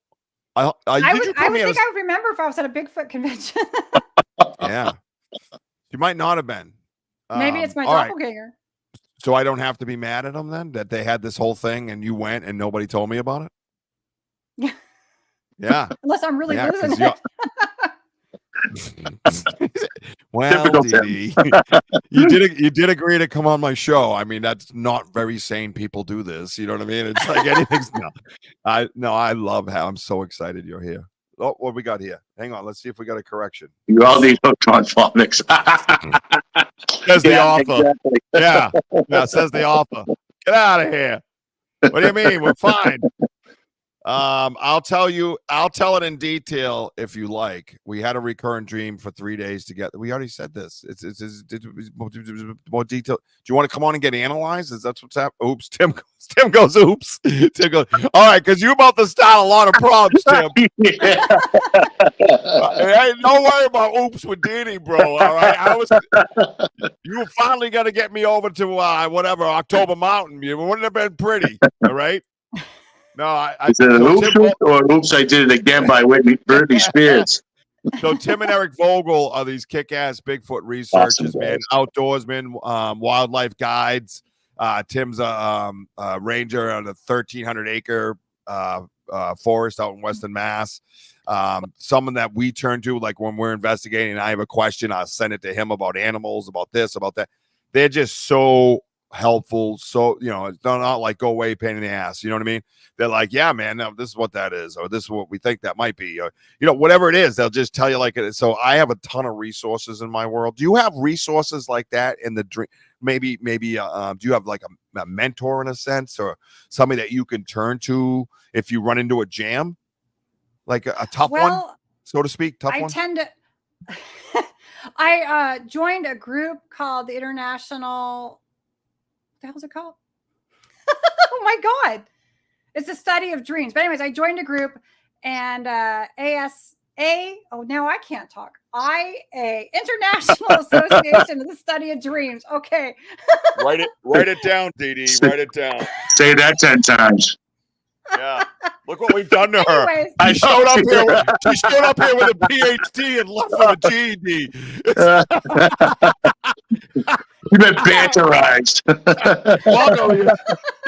You've got a banter GED. 24 minutes. All right. Okay, Jim, back to Susan. Yeah. Thank you, Bob. As you were, DeeDee. It's a big online group, and they have classes you can take. You have a Facebook group where you can ask questions, share dreams. There's a lot of psychiatrists that are in there, dream enthusiasts like myself. And so it's a group. You have to pay for it, but I think it's worth it. And so that would be like the one place that I could turn to. I tend to be the type of person where if I want to figure something out, I try to figure it out myself. So I'll look and see if I can figure it out. But that would be where I would go if I got stuck. Gotcha. Yeah, no, it just kind of occurred to me because in mine, again, it's the physical. So it just seems easier when it's the physical. Maybe it's just me, but it's, to where, you have to, and I know a lot of psychic mediums, things like that, have people that they turn to as well as mentors. And I just wondered if there's anywhere in this where you could turn, because I have a lot of questions. It could be anything. It could be scat on the ground, or Wojo, or the time I picked up porcupine poop and didn't know anything about it until I asked Tim Vogel, and realized I was holding porcupine poo, and then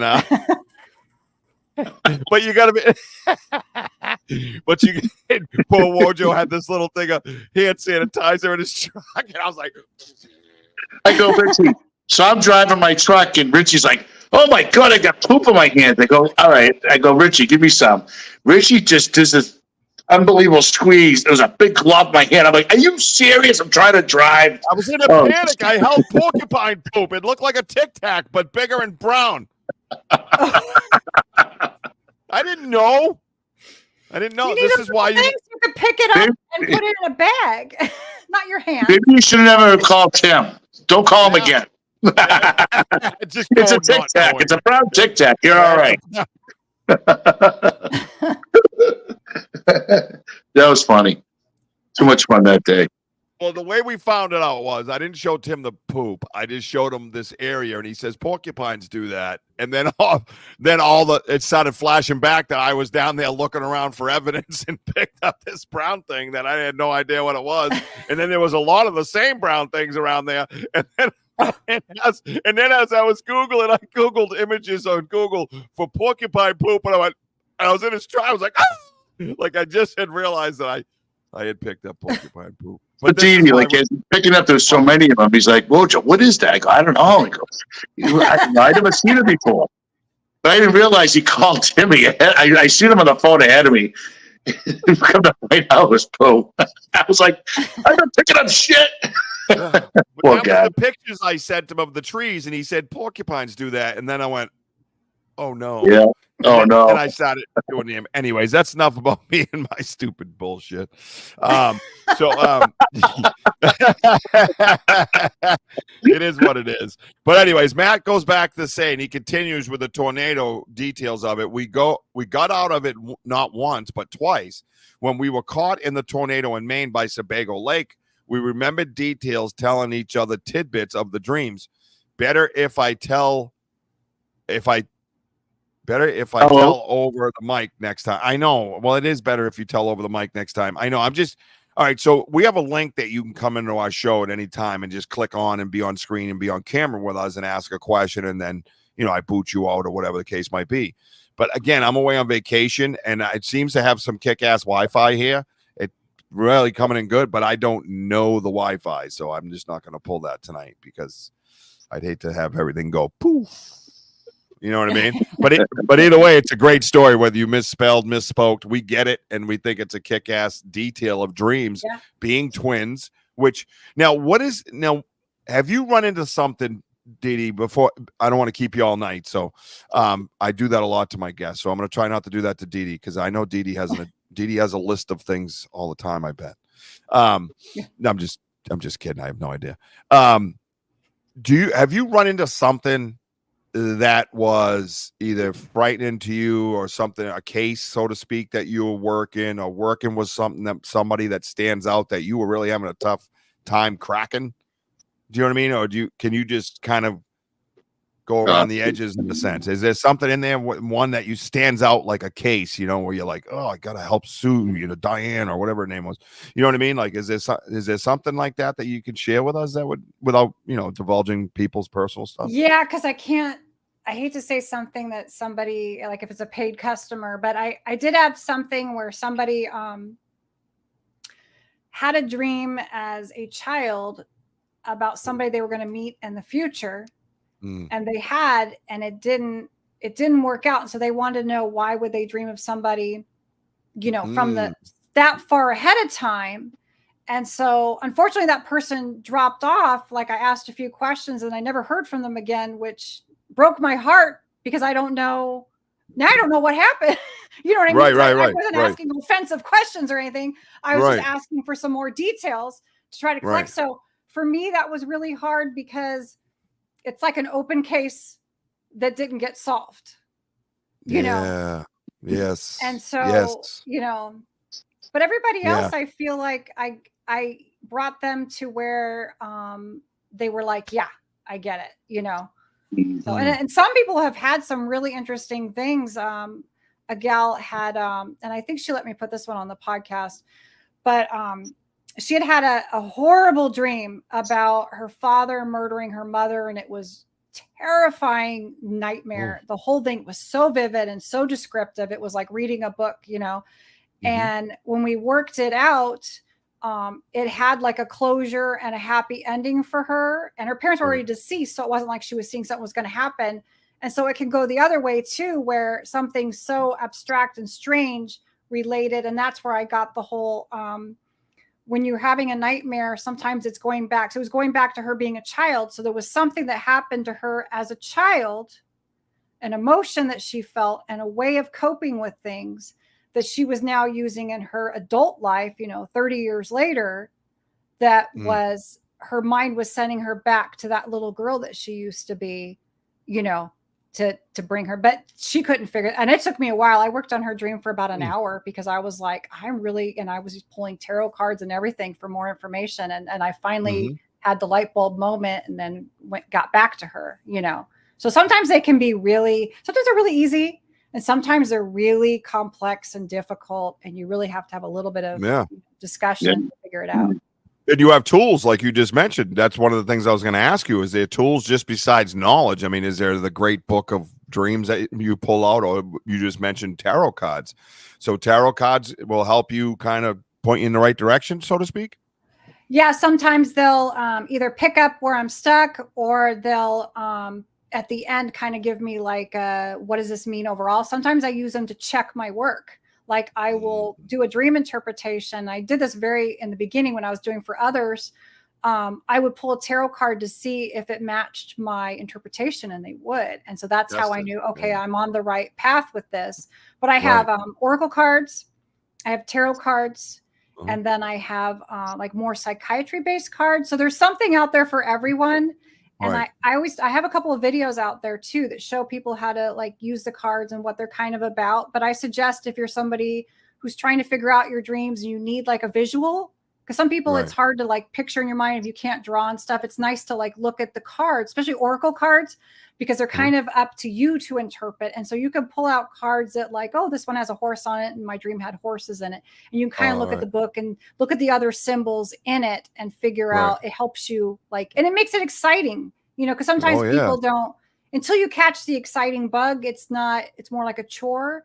But when it becomes a passion and something and once you start figuring shit out for yourself and it progresses you in life, then you'll catch the fire and you'll want to do it every night, because I mean, there's a lot of things that have changed my life, because I started really hyper focusing on myself and setting dream intentions, and it's fascinating. No, I think it's mind blowing. And you could now, like you're saying, like pull up these cards, tarot cards, oracle cards, things like that to help you. And you're basically you're a private investigator, right? You're on this, you're putting this puzzle together, you're doing this Yep. this cool little hunt, or you could look scavenger Yep. hunt.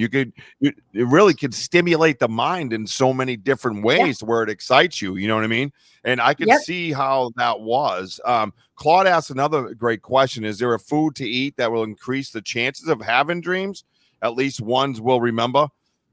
Is there a food? Is there something that'll stimulate? Is what is it? Antioxidants and all that stuff? Is like pomegranate? Yeah. Is that something that'll open up the oxygen levels or something? I mean, I feel like, well, as far as food goes, just having overall good health. So like, it's not necessarily eating something before you go to bed, but maybe eating good consistently throughout the day, that your body is feeling better and able to because if you like eat, say, a dozen donuts before you go to bed, your body's working on trying to break down those donuts and find nutrients that aren't there and stuff. And so it's not focused on better dreams. It's focused, maybe if you have a dream, it's just about like you're, drowning or something because you're overwhelmed by how much, of these toxins that you're putting in your body. Not to say I don't like donuts, because I do, but you know what I'm saying? No, right. But your body is working. Yeah. I'm getting nervous. To work on it. What? So I'm getting nervous with all the donuts I eat, for God's sakes. I can't imagine what my dream's going to be tonight. Metallica, baby, my dreams. Oh my God, Metallica is going to be riding Moby Dick right into your living room. They're going to stab you with a utensil of some sort. It's going to be amazing. Make sure you wake up and write it down. I cannot wait to see this. Oh yeah, the new song, Into the Mojo. It's going to be amazing. Sorry, DeeDee. Oh, sorry, DeeDee. Sorry about that. Sotan says, I used to keep a dream journal years ago where I would immediately write down what happened the moment I woke. Yeah, that's what she's been saying. And I know you showed up late. Will you? Wait a minute. What's fun too is if you go back and you find like an old dream journal and read your old dreams. Oh, that could be really fascinating because you can see. That's tripping right there. Wow. I ain't doing that. I burned my shit. Thank God you threw away. Thank God that book was thrown away a long time ago.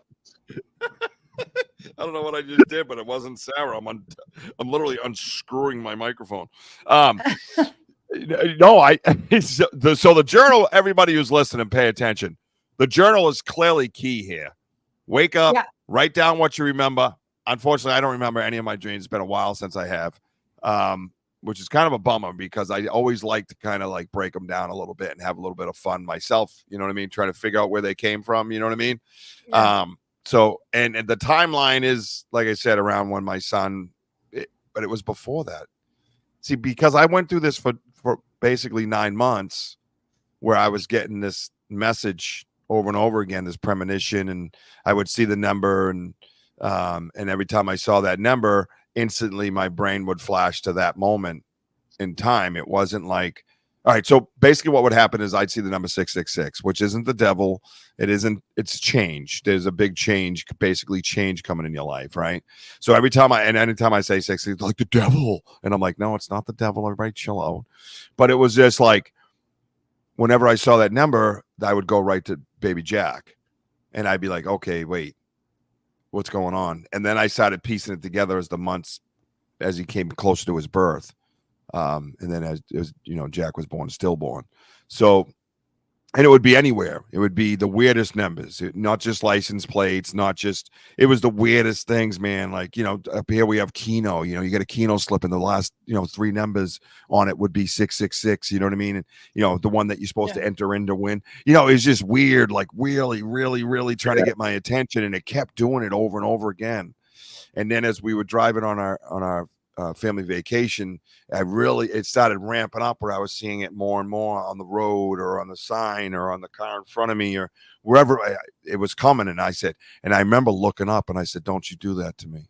Don't you do this to my family. And I said it. I said that to myself in my head, through my mind's eye, to God, don't you do this to my family. And that's when we lost him. I was on vacation, actually. And then we had to birth him. She had to birth him, the amazing superhero that she is. But, it was so, and I'm not trying to bring the show down. I'm literally looking for answers. I'm like, and some of this could be through interpretation through my dreams that that I need these answers. You know what I mean? That's why I've reached out to mediums and psychics and tried to find out why did I know what I knew when I knew it. You know what I mean? Yeah. You know, so Yeah, it's mind blowing. You know what I mean? And then now all my dreams have just stopped. I don't remember any of them, and I don't remember the ones before I stopped remembering. You know what I mean?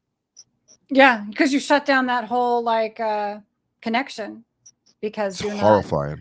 not you will get to a place where you're ready though, you know, Yeah. and then you just have to kind of reopen that communication. Mm. But maybe I think at some level it must be, you know, you don't want to know what they're going to tell you next, you know. But Yes. I do say that if you set dream intentions and focus on your subconscious and working through different things you want to learn about, like maybe you could set it, you know what I'd love for you to do?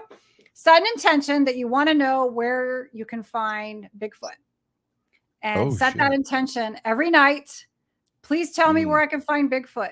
Put it out to the universe, whatever, and see if you dream about different forests and stuff like that, that will lead you to the path. That gives you an activity to do with your dreaming so that you're not getting stuff you don't want to deal with, hopefully. Right. It's something I'm excited about. And right. the encouragement to remember your dreams, because you're like, shit, I want to wake up and remember my dream because I need to find out where Bigfoot is, right? You know? Right. Yeah, no, Like I think, well, Make that's it the fun brilliant again. stuff. Yeah, make it fun again. Yeah, because it's scary, man. And that's what I mean is that I was living through, well, what turned out to be a nightmare, but I knew, you know, it was like I was sludging through a dream every time it hit me. I'd have that dream moment, that deja vu that we discussed, right? Look at this, Anita. I'm sorry. I got an old friend of mine from North Carolina here. She's not just a friend. She's like a sister. I love you, girl. Hope all is well. Thank you for stopping by. Really good to see you. So that helps a lot. And I think that's a brilliant, I need to do something because I can't leave it like it is. I'm a very, you know, I'm not a religious person. I don't go to church. I don't do all that stuff. But when I got sober, I found a form of spirituality, which I call poor man's church. But it was like, you know, I was brought up in a very, again, I don't want to bash anybody here, but I wasn't brought up in an open type environment. You know what I mean? It was just, this is the way it was. If you didn't like it, you paid a price, so to speak. Right. So when I got sober, I knew something more powerful than Rich brought, got him sober, you know what I mean? And helped him walk through that. So I found spirituality through prayer and meditation. So I want to get back to that. You know what I mean? That light, you know? Yeah. And when I started doing this, and I said it the other night when Sarah said something on the Get Haunted, that this started to open up my light again by doing this podcast. Now, mind you, it's only been 6 months. Like I said, June 5th was 6 months. 6 months for me. So it started to open up that light, right? And open up that highway. Cause my highway's in here. And right now it's like a 1-lane dirt road sometimes when it comes to this subject. You know what I mean? So I think the dream interpretation is huge for me in order to open up my spirituality and my psyche. Do you know what I mean? Does that make sense? Am I on the right path by thinking that? agree. You think? Yeah. Okay. I think so. It's just crazy big stuff, man. This is big stuff, man. Yeah, God give you a second chance. DeeDee's trying to help you with your energy flow and just like keep going straight, Rich. You're doing fine, man. Thank you, buddy. No, I love it. I love all the people I have here. And Arthur says, I do the dream journal with my lost souls. Woo! Arthur, please don't open that can of worms here. The dream journal works, but you have to write down your dreams immediately, like he says. So you have to understand listen, if you want to understand what Arthur's saying, man, you got to read his stuff. That's all I'm going to say. Just read his stuff. It's hard to explain, isn't it, DeeDee? Yeah, it's a combination of dreams and like a haunting and then the whole, like, I don't want to give too much away, or maybe I can because you said it on Paranormal Blonde, but like people who research it, then they die. So I don't know what the incentive is. They get murdered or something, or I don't know. It was scary. You know what I mean? Like some people are like, I don't want nothing to do with that. You know what I mean? And I'm like, come on, take a chance. You know, it's like going to Vegas, but different. You know what I mean? It's brilliant, man. Brilliant. But you got everybody's unbelievable. I have a great audience, don't I? I mean, are these guys great, DeeDee? I mean, they bring it. Great man. questions. Yeah. My dreams get huge when I take my meds, then go to sleep. Okay. Bring it. It's the dream cheese or those beds. This audience is amazing, isn't it, DeeDee? I take Oh, my meds. Henry. I take my meds and I see shit. Good night. And Bree says, I like to journal my dreams and see how they correlate with my daily runes and tarot. Do you use runes? Have you used runes? Is that something you've used? No. If you don't mind me asking. I'd like to try it. Yeah, that's something you could do. Now, do you feel when you do remote, all right, have you solved something through remote viewing like you have tarot cards? Have I? Yeah. Have you gone, I got to No. get to the bottom of this, and you do some remote viewing and you lay the intent and then go get it with remote That's a viewing? great idea, but I took Stacy scary. College has the course for remote viewing, and so Oh, I'm in yeah. the middle of his course. So I haven't wait till you're actually done. used it in dream interpretations yet. And he brought this up with Bigfoot, that he's actually spoken through remote viewing to Sasquatch, man. Yeah. I gotta know what Sasquatch said. I heard Sasquatch talking. That's one of my claims, man. That I was there, man. Me, Dave McCullough, and an author and a folklorist of the Bridgewater Triangle was standing right there, and I heard two of them dudes talking. Like the whole language, everything. Samurai sounds. Samurai chatter. It Wow. sounded like, I'm telling you, it was like 50 yards, 75 yards tops from us. And we all just sat there. We had our backpacks on, packed up, ready to leave the woods. And we went to turn around like this. And boom, Dave goes, what kind of duck is that? And I said, there ain't no ducks out here, bro. I've owned this property since 2002. What are you talking about?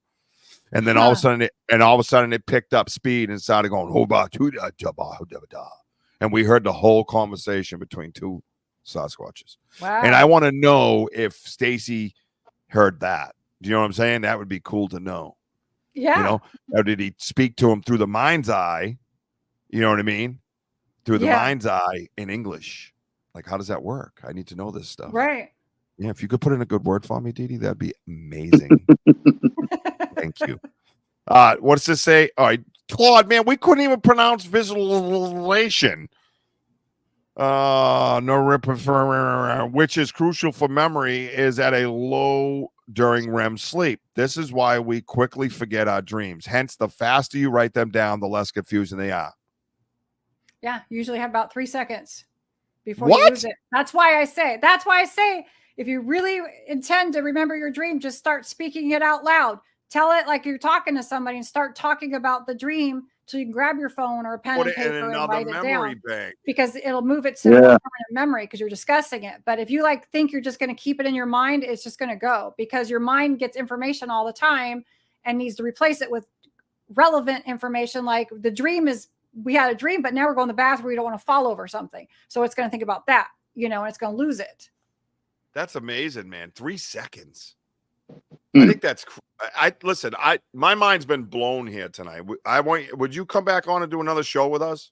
Sure. Yeah. Because I could just sit here talking about this, and like I said, I don't want to keep you for 3 hours like I do most of my guests because I have a problem talking to people. I just keep talking and talking and talking and talking and talking. Yeah, well, it is a huge subject, and you're in California, so you already got something to do. That's what I say to all my friends in California. I'm like, well, you're busy. And they're like, what are you talking about? I'm like, well, you're in California. You're busy. That's just the way it is. I don't know what to tell you. You know what I mean? And I had a friend of mine that was up in Humboldt County growing weed. You know what I mean? And I'm like, he's up in Humboldt County growing weed. He must have nothing to do. No, he's in California. He's busy. Just no matter what it is. No matter what it is in California, I'm busy. You know what he's doing? He's out racing cars, or his son's racing karts, right? What was it? PJ Outlaw, PJ Outlaw. Check that kid out. He's a young dude. He races karts. He's gonna be big one. Like he's already big, but he's gonna be big time. You got to check that. Yeah. Check out that dude's YouTube. Yeah. His father's a legend, Paul Venza. That's my boy. So we go way back. We have stories we can't share. But I will say, I'm blown away by that. Aliens, you got paranormal, but dream interpretation. I mean, seriously, I'm blown away. But I'm just this what an hour and 48 minutes. It was just awesome. I really appreciate meeting you and listening to your insight. It's just I've learned a lot. Learned a lot today. I could talk. I had a lot of fun. It was nice to chat about it and maybe light a fire under you guys to see what your dreams bring about. And I do dream studies sometimes too. So if you're interested in being in one of my dream studies where we kind of explore like paranormal and stuff. You can like check out The Awakening with me and Danny. We'll do experiments. You can also go to my YouTube channel or follow me on any of my social media. Tell everybody what night's The Awakening. I'm sorry. Go tell everybody all your social media. Is, everything. Every other Sunday. So it's not this Sunday, but next Sunday we'll be on. Yep. And then and she pulls tarot and I do dream interpretations. You can ask dream questions and stuff. What time? And that's live. It's 7 p.m. Eastern time. So not this Sunday, the following Sunday, 7 p.m. Eastern time, The Awakening with DeeDee and Danny, by the way. Get Haunted Network and anywhere else? No, that's all Get Haunted Network, right? Yeah. Sorry. Yeah. And our YouTube channel. Yeah. Oh, and YouTube, of course, YouTube. Yes. Yeah. And then where else can they find you? You have your own separate YouTube channel, right?